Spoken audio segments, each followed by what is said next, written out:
इस कहानी के लेखक है संजय कामले। रात के गहरे अंधेरे ने सब कुछ अपने आगोश में ले रखा था। शहर की गलियां, चौराहे, नुक्कड़, सब कुछ बेजान इंसान की तरह लग रहे थे। काफी देर बाद कोई गाड़ी उस खामोश पड़ी सड़क से गुजरती और कुछ पल के लिए खामोशी शोर में बदल जाती थी। पर वो गाड़ी दूर जाते ही दोबारा पूरा इलाका खामोश हो जाता। सड़क के किनारे लगे बिजली के खंभों पर लगे लाइट के बल्ब से कुछ हद तक इलाका रोशन हो रहा था। ऐसे ही दूर से आती एक टैक्सी धीरे धीरे आगे बढ़ रही थी। धीमी आवाज में कार के भीतर गाने बज रहे थे। पीछे बैठी लड़की झपकियां ले रही थी तो आगे टैक्सी चलाने वाला लड़का गानों की धुन में खोया हुआ था। आसमान भी बिल्कुल साफ था, इसलिए टिमटिमाते सितारे काफी सुंदर लग रहे थे। तय जगह आने में केवल 5 मिनट का रास्ता बाकी था और ये सवारी छोड़कर उसे दोबारा कॉल सेंटर के लिए जाना था। सब टाइमिंग सेट कर रखा था। उस सुनसान सड़क से गुजरते हुए टैक्सी चौराहे के पास आकर रुक गई। कुछ देर तक टैक्सी में कोई हलचल होती नजर नहीं आ रही थी। ये समझ में नहीं आ रहा था कि वो टैक्सी रास्ता भूल चुकी है या टैक्सी खराब हो गई है। कुछ पल गुजरने के बाद टैक्सी का अगला दरवाजा खुला और 25-30 साल का एक जवान लड़का बाहर निकला। बाहर निकलते ही उसने दरवाजा वापस बंद कर दिया और आगे आते हुए गाड़ी का बोनट खोला। इसका मतलब गाड़ी में कुछ तो खराबी थी। उस लड़के की नजरें उस सुनसान सड़क के ऊपर गई और वो अपने आप से बुदबुदाया, यार इस टैक्सी को भी अभी इस सड़क पर खराब होना था, वो भी आधी रात में। इतना कहकर वो टैक्सी का इंजन देखने लगा।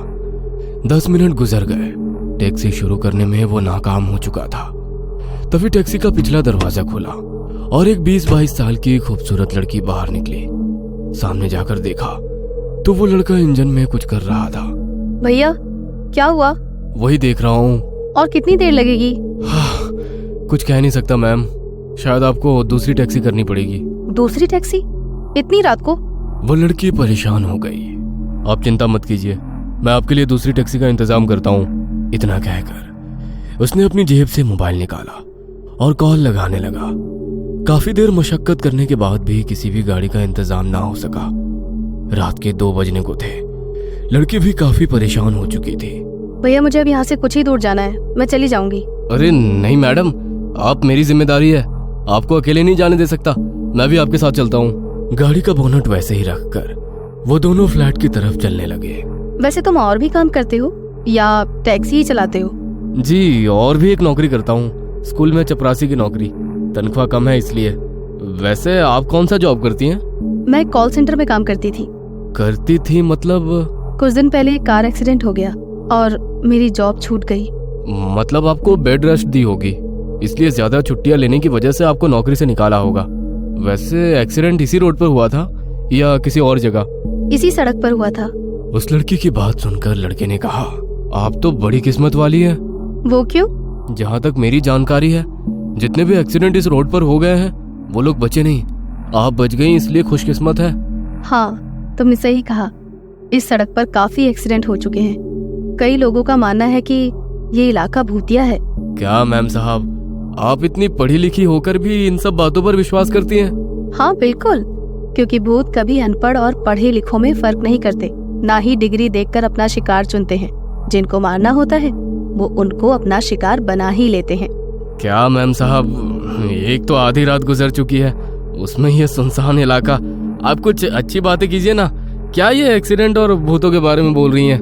उस लड़की की घबराहट देखकर वो लड़की गंभीरता से बोली, क्यों, तुम्हें डर लग रहा है क्या? डरो मत, हमारा डर वो भांप लेते हैं और फिर क्या? फिर वो आत्मा अपना रंग दिखाना शुरू करती है। तब जो कुछ होता है उस डर को वही समझ सकता है जिसने ऐसे डरावने लम्हों का सामना अपनी जिंदगी में किया हो। लगता है आपने ये सब काफी नजदीक से देखा है। मेरे उस एक्सीडेंट के बाद मैंने काफी कुछ देखा है। वैसे तुम देखना चाहोगे? मैं इन सब पर यकीन नहीं करता, ये सब इंसानी दिमाग की उपज है। उस लड़की की बात सुनकर लड़की ने थोड़ा मुस्कुराकर कहा, सही कहा तुमने, ये सब इंसानी दिमाग की उपज है। वैसे क्या तुम भगवान पर यकीन करते हो? हाँ करता हूँ, भगवान शिव पर अटूट विश्वास है। उस लड़की ने दोबारा मुस्कुराकर कहा, क्या बात है? मतलब शिव जी का एक भक्त शिव जी के दूसरे भक्तों का अस्तित्व ही नहीं मान रहा? मतलब मैं कुछ समझा नहीं। समझ के करोगे भी क्या? दोनों चलते हुए एक पुरानी अपार्टमेंट के करीब पहुंचे। खंडहर बनी उस अपार्टमेंट को देखकर ही डर लग रहा था। वो थोड़ा परेशान हो गया। आप तो इस अपार्टमेंट में रहती हैं? ये तो शहर की काफी बदनाम और डरावनी जगह में से एक है। कहीं कत्ले इस इलाके में हुए हैं?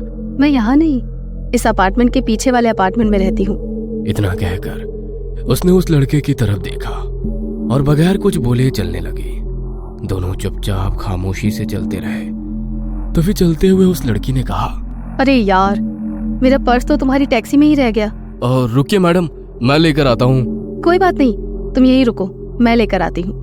और अजीब सी मुस्कुराहट उसके चेहरे पर छा गई। वो बगैर कुछ बोले उस सुनसान इलाके को निहारता चुपचाप खड़ा रहा। उस अपार्टमेंट के इलाके में खड़े ऊंचे पेड़, वो जानलेवा खामोशी, रात के समय अपार्टमेंट के बंद फ्लैट पर उल्टे लटके चमगादड़, सब काफी डरावना लग रहा था। वो लड़की पीछे मुड़कर चलने लगी। वो उसी को ही देख रहा था। रात के अंधेरे में उसका इस तरह रुकना उसे काफी अजीब लग रहा था। चलते चलते कुछ कदम जाकर वो एकदम से रुक गई। वो थोड़ा परेशान हो गया। वो कुछ बोलता इससे पहले उसने एक बार मुड़कर देखा और दोबारा चलती हुई गलियारे से निकलकर कार के पास पहुंच गई। कार का दरवाजा खोला और देखा तो पर्स वहीं सीट पर पड़ी हुई थी। पर्स उठाई और वो मुड़कर जाने लगी। तभी टैक्सी के नीचे से टैक्सी वाला बाहर निकला। उसके कपड़े काफी गंदे हो चुके थे। आगे जाते हुए गाड़ी का खुला बोनेट बंद किया और अंदर बैठते हुए उसने कहा, चलिए मैडम, काफी मशक्कत के बाद टैक्सी ठीक हो गई। वैसे आपकी किस्मत अच्छी है। उस लड़की के पैरों के नीचे से जमीन सरक गई थी। उसे पीछे उस अंधेरी गली की तरफ देखने की भी हिम्मत नहीं हो रही थी। पर उस लड़की के पीछे अंधेरी गलियारी में उस लड़के की नजरें गई और वो सहम गया। उसके मुंह से शब्द नहीं निकल रहे थे। बिना पीछे देखे वो लड़की टैक्सी में बैठी और अगले ही पल टैक्सी तेजी से वहां से निकली। लड़की काफी डर चुकी थी। कांपती हुई आवाज में उसने टैक्सी ड्राइवर से पूछा, तुम इतना क्यों डर गए? आपके पीछे उस अंधेरी गलियारी से कोई दौड़ता हुआ हमारी तरफ आ रहा था। शायद कोई चोर या लुटेरा होगा। उस लड़की ने कांपती हुई आवाज में कहा, वो चोर या लुटेरा नहीं था। तो फिर कौन था? अगर मैं बताऊंगी तो भी तुम मुझ पर यकीन नहीं करोगे। मतलब हुआ क्या है? अभी अभी मुझे हॉन्टेड एक्सपीरियंस हुआ।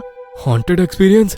तुमने अभी उस गलियारे से जिसे हमारी तरफ आते देखा, वो कोई चोर लुटेरा नहीं बल्कि एक आत्मा थी। मैडम, आप ठीक तो हैं? मैंने कहा था ना, मेरा यकीन नहीं करोगे। आपको कैसे पता चला कि वो आत्मा है, जबकि आपने पीछे देखा भी नहीं था? क्योंकि गाड़ी खराब होने के बाद मैं तुम्हारे साथ ही मेरे अपार्टमेंट की तरफ जा रही थी। मेरा पर्स तुम्हारी टैक्सी में छूटा था, इसीलिए वापस लौटी तो तुम अभी अपनी वही कार ठीक कर रहे थे। तुम्हें देख मैं हैरान रह गई, पर जब तुमने किसी के दौड़कर आने का जिक्र किया तो मैं समझ गई कि बात कुछ और है। इतना कहकर उस लड़की ने पीछे झांक कर देखा तो सड़क पर एक इंसानी आकृति खड़ी नजर आ रही थी। ड्राइवर के सिर के पास लगे शीशे में देखकर बोली, सच कहूं तो उस दिन हुए एक्सीडेंट में भी मैं बाल बाल बची थी और आज भी मैं बाल बाल बची हूँ। और पीछे की सीट पर आराम से बैठ गई।